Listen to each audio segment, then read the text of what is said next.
کے پتوں کا سفوف 1 گرام صبح شام ہمراہ کالی مرچ استعمال کیا جائے۔ نحمدہ ونصلی ونسلم علی رسولہ الکریم، اما بعد فاعوذ باللہ من الشیطان الرجیم، بسم اللہ الرحمن الرحیم۔ ناظرین، ہربل ہبس کی جانب سے آپ کو سلام پیش کرتے ہیں۔ السلام علیکم۔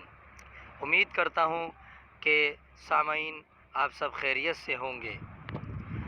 ناظرین، آج ہم آپ کو جس جڑی بوٹی سے متعارف کرا رہے ہیں اسے عام طور پر چھوٹی یاسمین کہا جاتا ہے۔ چھوٹی یاسمین زیادہ تر پاکستان ہی میں پیدا ہوتی ہے، اس کے علاوہ یہ عرب وغیرہ میں بھی دیکھنے کو مل جاتی ہے۔ یہ یاسمین کا پودا نہیں، چھوٹی یاسمین کا پودا ہے۔ یاسمین کا جو یعنی چنبیلی کا جو پودا ہوتا ہے وہ سفید پھولوں والا اور بڑے پتوں والا ہوتا ہے، لیکن یہ چھوٹی یاسمین کا پودا ہے اور اس کی خوشبو بھی چنبیلی ہی کی طرح ہوتی ہے، لیکن قدر مختلف ہوتی ہے اور چنبیلی سے زیادہ تیز ہوتی ہے۔ ناظرین، بیرون ملک اس کے بہت سے پرفیوم بنائے جاتے ہیں اور اس کی ادویات بھی تیار کی جاتی ہیں۔ آپ اس کی شناخت کر لیں۔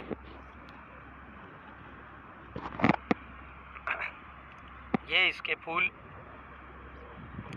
دیکھنے میں بڑے دلکش نظر آتے ہیں اور یہ صحرا یا جو ایسی جگہ ہوتی ہے جہاں انسانی آبادی کم ہوتی ہے وہیں پیدا ہوتی ہے۔ عام طور پہ یہ اسکولوں میں پہلے دیکھنے میں مل جاتی تھی، مگر اب وہاں بھی نہیں ملتی۔ تو ناظرین، یہ ہے اس کی شناخت آپ نے کی۔ یہ چھوٹے اس کے پتے ہوتے ہیں، اس طرح یہ پودا کھڑا ہوتا ہے۔ اس کی ایک بڑی قسم بھی ہے، یعنی کہ یاسمین سے سفید پھولوں والوں سے ہٹ کے ایک اور اس کی قسم ہے جس میں زرد پھول ہوتے ہیں، اس کی بھی آپ کو انشاءاللہ العزیز اس کی شناخت کرائیں گے۔ تو ناظرین، اب ہم آتے ہیں چھوٹی یاسمین کے فوائد کی طرف۔ تو چھوٹی یاسمین کا جو سب سے بڑا نسخہ ہے وہ یہ ہے کہ اگر اس کو پانی میں ابال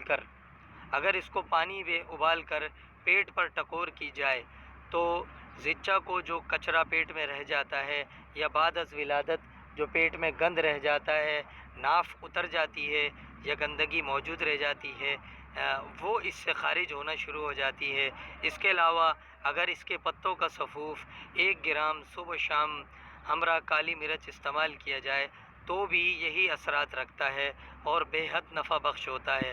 دوسرا نسخہ ناظرین اس کا یہ ہے، اگر اسے پانی میں ابال کر غسل کر لیا جائے تو جن لوگوں کو ہاتھ اور پاؤں سے پسینے خارج ہوتے ہیں اور اس میں بو خارج ہوتی ہے، وہ بو بھی اس سے ختم ہو جاتی ہے اور پسینے کا آنے کا جو عمل ہے، خصوصی طور پہ ہاتھ پاؤں میں سے جو پسینہ خارج ہوتا ہے وہ بھی ختم ہو جاتا ہے، اللہ تعالیٰ کی طرف سے شفا مل جاتی ہے۔